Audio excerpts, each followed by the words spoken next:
This is one of my favorite pieces. People ask me, Josh, do you like listening to your own music? And I say, well, yes, I do.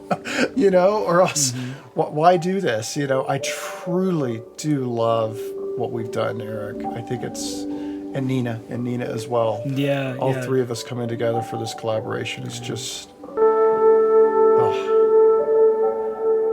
I could listen to it for hours, and hopefully you can too. I would love to take a look at this piece, Josh, because I know there's a lot here that you worked on specifically. This is a little bit later in the album, so we're starting to reach a little bit more of a sort of less through composed, more aimless, a little bit of a more open feeling. So can you talk us through a little bit of what you did when writing this piece to kind of lean into that feeling? I really wanted to use, of course, the dulcimer, but also a different acoustic instrument with a real human performer. And I thought the clarinet was just the most beautiful instrument because it creates this lyrical, almost pad-like swells. And I got to know a wonderful clarinet player, Nina Friedrichs, just an elite player and just a very, very nice person to work with. So let's just start off by listening to some of those clarinet parts. I'm going to start in the kind of the main section. Okay, here. in the main section. Okay. So,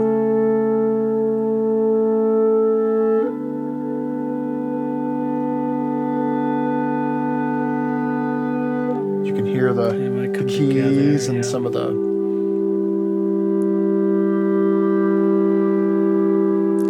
Anyone who's played clarinet understands that playing slow and steady like this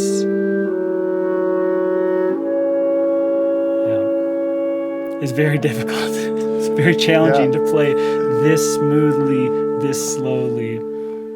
Yeah, she's amazing. And great writing as well. Just absolutely lovely voice writing.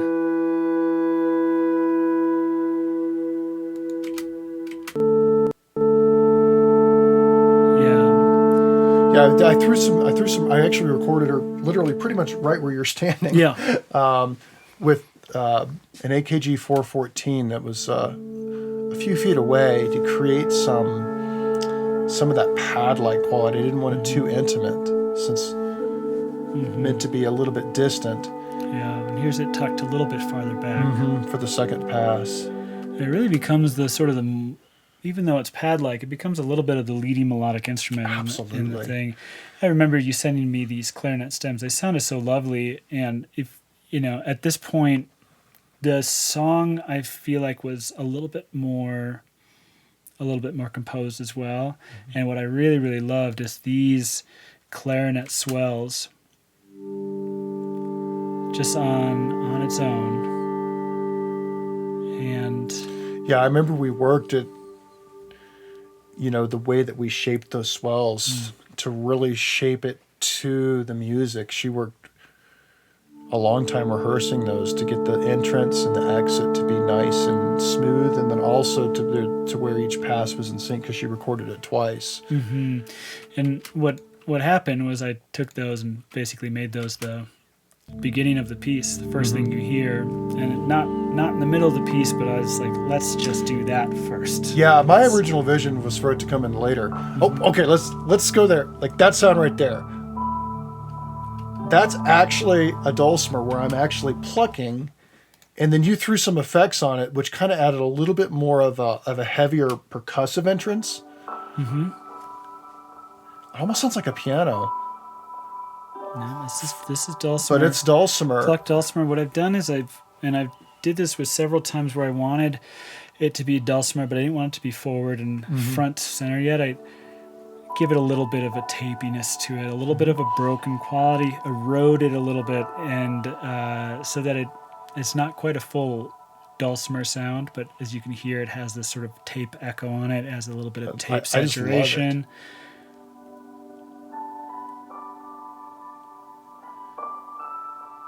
So delicate. And then we have the main dulcimer coming in.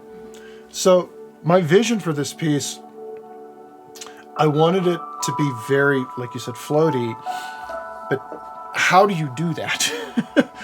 And for me, what I did is I started very loosely actually playing this in a 10/4 timing, is how I was counting it, with the goal that nobody would ever really count along with this piece.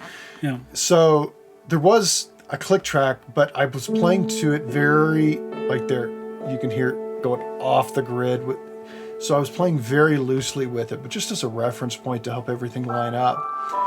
And so I wanted to create also these asymmetrical phrases where some of the ascending arpeggios are 6 notes, some are 5.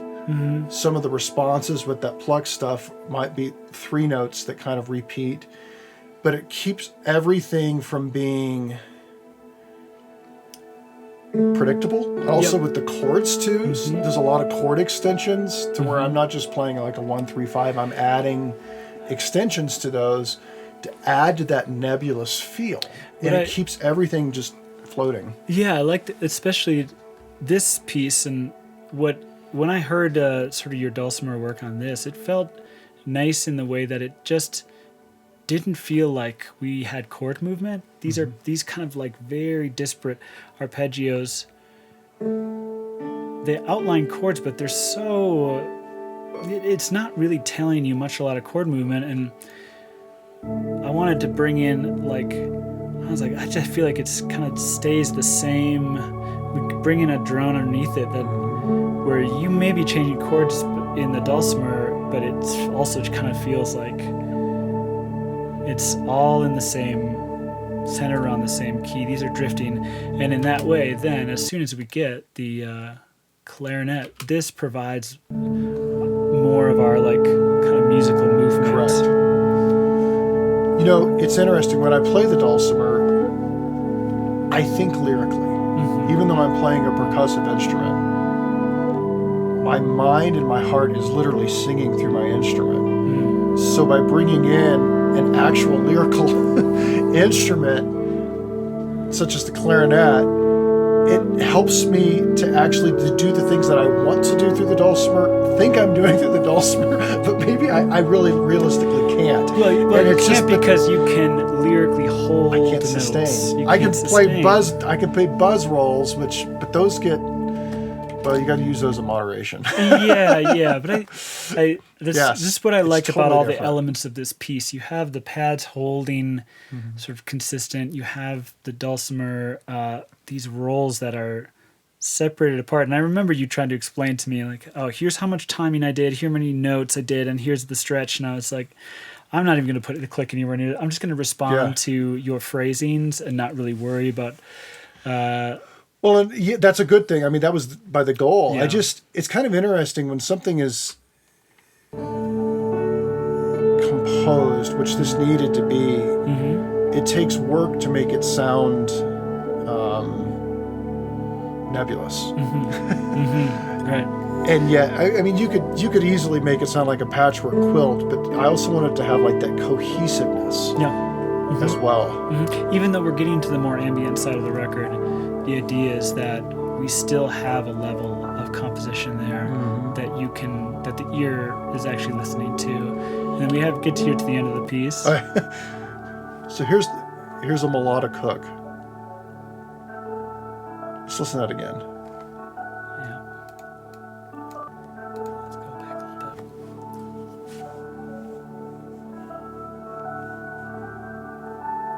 bit. Again, you have the tape sort of saturation, the wobble. And then the clarinet ending. Last little high clarinets, yeah. Then this is another one of those times I feel like, Josh, where it's, and we talked about the like trust moments, where the clarinet was very specifically written, and the arpeggios were very specifically written, and this melody was also specifically written and had a very, completed piece feel to it. And then I just completely tore it apart and put the elements here. And I think one of the moments here is at the very end, this melody that originally was, I think, a part of the main piece. I recorded it twice. I meant it to be the intro. Yes, it came in at the beginning. A version, yeah, And it was then an alternate version. I move but it yeah. all the way to the end as, Yeah. as a sort of a little goodbye Yes. to the piece, because what I really liked and what really stood out to me was these clarinet. And when you're listening to the album, it's the first time you get anything this heavy. Like, it's much heavier than the other pieces, especially when it comes in with just this sort The of drone. lower pad, and then again the journey coming off of the mountain into the thicker valley, and these clarinet swells just really stood out to me. I was like, well, I think that's the piece more than the melody is. And then I loved it. but I didn't want to lose the melody, Yeah. and I wanted it to be like a little bit of a kiss of musicality on the end of the piece. And again, your openness to that. Another thing I notice here is that call and response, which I think is, the same thing as in on the ridge as the snow falls. The call and response between the main instrument and the secondary instrument, I think that's one of those things that feels to me idiomatic to the hammered dulcimer, because you can't have these long sustains on like a clarinet, and even less sustain than really a piano can have. I like that the idea that how a hammered dulcimer fills the space is by having a call and response. You have your main melody, and then you don't want to play it again, or your main part of the dulcimer, Right. and then to fill that space, you sort of respond. And it's an instrument. It's a back and forth. Not to interrupt, but it's an instrument that you can also use different playing techniques. So you're able to respond with a different voice. So the hammer strikes for the ascending arpeggios, and then the response of the plucking, kind of that descending motion Yeah, we can hear that here. right there. So these are the responses. Right. So I led with the responses before the main one Right. even came in. Again, It's just gentler. highlighting Yeah. some of the other aspects of the piece before this main. And then we enter. And then the response. Right.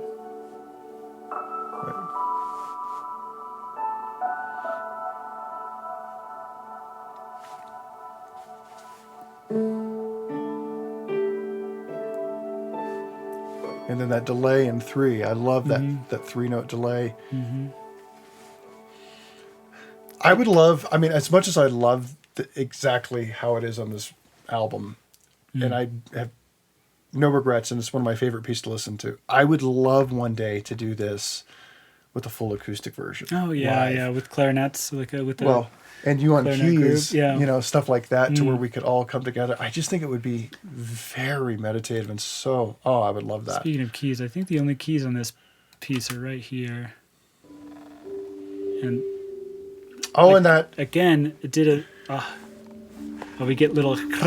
I hear that as a porch swing, like a porch swing in the wind is what I imagine. It just sounds from my piano. And again, I did a piano Wow. pass of this, and then instead of just using that I've broken it into basically a sample into my OP1, highlighted a chunk of the sample of the recording that I liked with a lot of like this sound, and then just use that as a way of providing piano in the background without it being a main part at all. It moves it from here's a main instrument of the piece into here's just something that is tickling your ear in the background.